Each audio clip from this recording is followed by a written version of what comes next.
Peter Gammons joining us here, right, Peter? That did not make your radar screen. But I think, when the Little League World Series is on TV, if you have the video, I think they might use it. Okay. I wish. Normally, I video on my phone all of his at-bats, but maybe I should reach out to the parent of the kid who he robbed. Maybe that's what maybe that video's out there.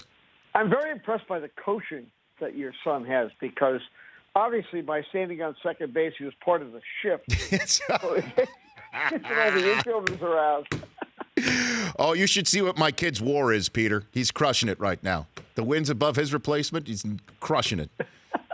Peter Gammons joining me here on the show. So Saturday, can you put in perspective what Saturday was about, Peter, with Volquez and Pujols, the rest of the action?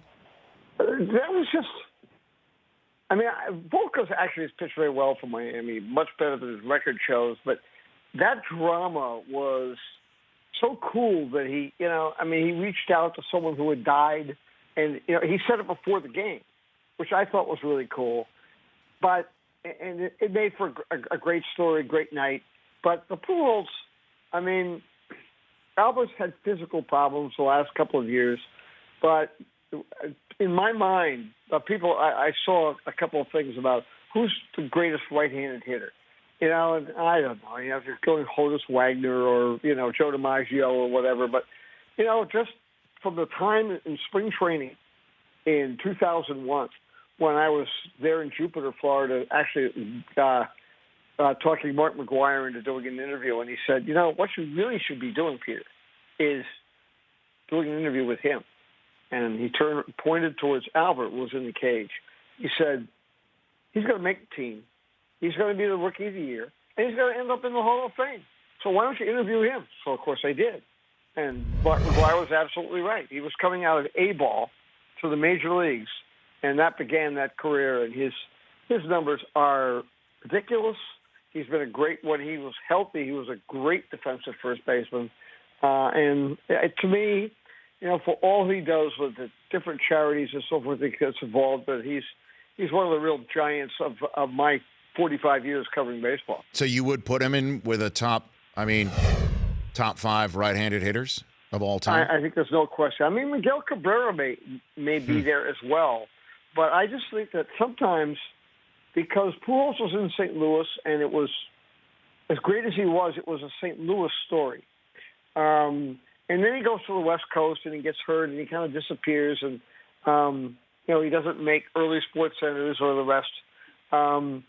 It sort of disappeared. I found when I was talking about it with some people that on Sunday, they almost have forgotten he still played for the Angels. Now, maybe the contract wasn't good. They had the Josh Hamilton contract was more restrictive. Things have not gone well for the Angels. They seem to have found every injury known to man. But I think he's sort of gone off the screen of great players. And, we're watching an historic figure here. And I'm really happy for him because he's a guy that essentially went undrafted out of high school, was drafted in the 11th round out of junior college, was never really considered a prospect. And he's very smart. And one thing I love about him, Rich, is he remembers.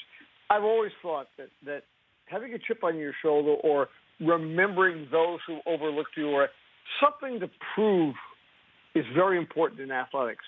And one day in Jupiter, it was kind of rainy. They were hitting in the cages underneath a roof, and Bill Parcells was there, so he often comes over to watch baseball practices.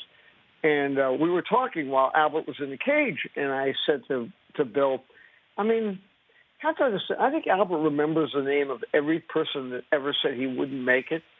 And Albert came out of the cage, and he introduced himself to Parcells and talked a little bit, and then he said, and by the way, I heard what Peter said about me and remembering everyone who said I wouldn't make it. He's absolutely right. The name, it's probably close to 1,000 names, but I get them all. I love that. Me too. Peter Gammons joining us here on the Rich Eisen Show. Let's talk about Bryce Harper, Peter. I heard your comments that you made on another show that you're hearing that Bryce Harper's long-term play is... This is a complicated that was a very simplified. It was a Reader's Digest version of the interview. The interview was about it's on Chicago. In Chicago, it was about Chris Bryant is the Cubs reached out about doing a long-term extension, and he wasn't. I said, look, I mean these things. Scott Boras is his agent, and Scott is great at what he does. He is going to get Chris Bryant the greatest contract he can get him. But understand, when it comes to those contracts, it's very important for the agent. I mean, and I said, the question is, does Chris Bryant, after about 3 or 4 years, want to be this generation's Ernie Banks and be an icon in Chicago his entire life? And I said, it comes down to that. We'll see. And I said, when you get up into that kind of level of contract, it's very hard to really know what the value is. Is it really important to be the highest paid player? And I said, for instance, I mean, there are people who tell me that Bryce Harper would love to be in the middle of the country, in Chicago. He doesn't have the whole West Coast thing. He doesn't have any more of the East Coast. He's going to be the greatest Yankee ever lived. I mean, and he and Bryant grew up in Las Vegas. They know one another. They're both great guys. And, people say, well, he would love to play for the Cubs. But, I said, they're not going to be able to afford both guys. So probably will never happen. But somehow that went into it. I said that he wanted to play for the. I'm sure he would love to, in one way or another. But I was trying to make the point that there are so many factors that go into who makes the most money or whatever, and it kind of gets forgotten after a while. I mean, I don't think I can remember what Clayton Kershaw is making right now, just that he's the best pitcher in the game. So that was the context of what was said. So what do you think Bryce Harper's long-term play is when it all comes down to it? If I were to guess one place, it would be the Yankees, because they're going to have so much money to spend by the time he's out there. And there's no doubt in my mind that Bryce could take the pressure of playing in New York. I mean, this guy was on the cover of Sports Illustrated at 16, was made out to be a divisive figure by the time he was, would have been a freshman in college, which he wasn't a divisive figure, but that's the image because he's brash. But I think that he could handle New York, and I think that they would pay huge money. And by the time he would get there, I mean, I'm of the feeling right now at 2-something East Coast time that the Yankees are going to end up winning the American League East. But I think 2 years from now, when Gleyber Torres is there and a couple more kids come along, I think they're going to be an absolute monster powerhouse for years. And add Harper to that, it could really be something. It's a great investment because they can own the city, and we know that all the television ratings and attendance go with it. I think it would be a great fit. Will Aaron Judge be in Cooperstown by then, though, Peter? Won't he be enshrined by that point? Aaron Judge? I'll tell you, well, he is. I saw him play in the Cape Cod League, and I liked him, but as far as power went, he wasn't a great hitter by any means. A lot of swing and miss in college, swing and miss in the minor leagues. They went with his power, and when he made the opening day roster, I thought, well, we'll see what happens. And a month later, he's playing like crazy. And I said to Joe Girardi, I must say I'm surprised. I didn't see this. I didn't see this kind of learning process coming. It's really hard. And Joe said nobody did. I mean, we all thought that it might come to some platooning, might end up going. He said his ability to adjust mentally is beyond what you could ever ask for a rookie player. And he said he's one of the most exceptional people you could ever be around and he's very quiet. So the baseball, the understanding of the game was not there the way a lot of people thought it would be. Mm-hmm. And he's been a great story. His adjustments, and I can tell you, both the Cubs and the Yankees say the same thing about Gleyber Torres. A good friend of mine who's Bryant's assistant, tells me, Peter, he'll be one of your favorite players of all time because he has no heartbeat and his internal clock. He's Corey Seager with a little bit more power. Wow. Last one for you, Peter, before I let you go. How good are the Astros? What do you think here? Can they go? I mean, they've won 10 in a row now.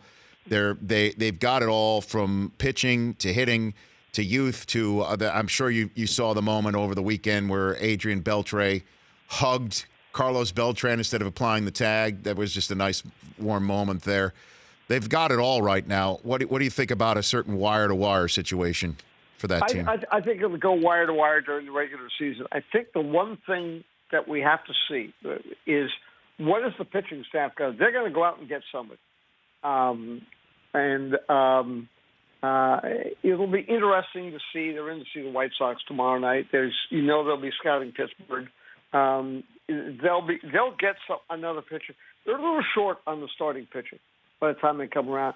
I mean, McCullers has never thrown 150 innings, and he's such a violent curveball guy. You worry a little bit about him holding up. They'll make adjustments. The farm system is very good. They're really fun. They've got so much talent.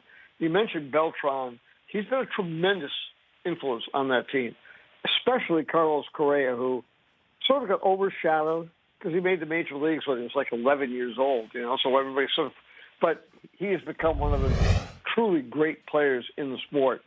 And I think that he's going to be the guy that come August, September, and October is going to be up on every poster around Major League Baseball. And I think that energy that he brings at the ripe age of 22 is astounding. Peter, keep an eye out for Cooper Eisen with that Altuve type game at second base. Okay. Have you Peter? got him? You got him with with all the upward swing and all that now. Oh, right now we're just working on him not making dirt piles when the ball's coming his way. So baby steps. You know what I'm saying? All right. Take care, Peter. That's Peter Gammons. The Rich Eisen Show, weekdays at noon Eastern on radio stations across the country and audience. If you like that video, be sure to download our app. Don't have any memory on your phone? Let's start to delete some of those slow-mo videos you have. And you know which ones I'm talking about.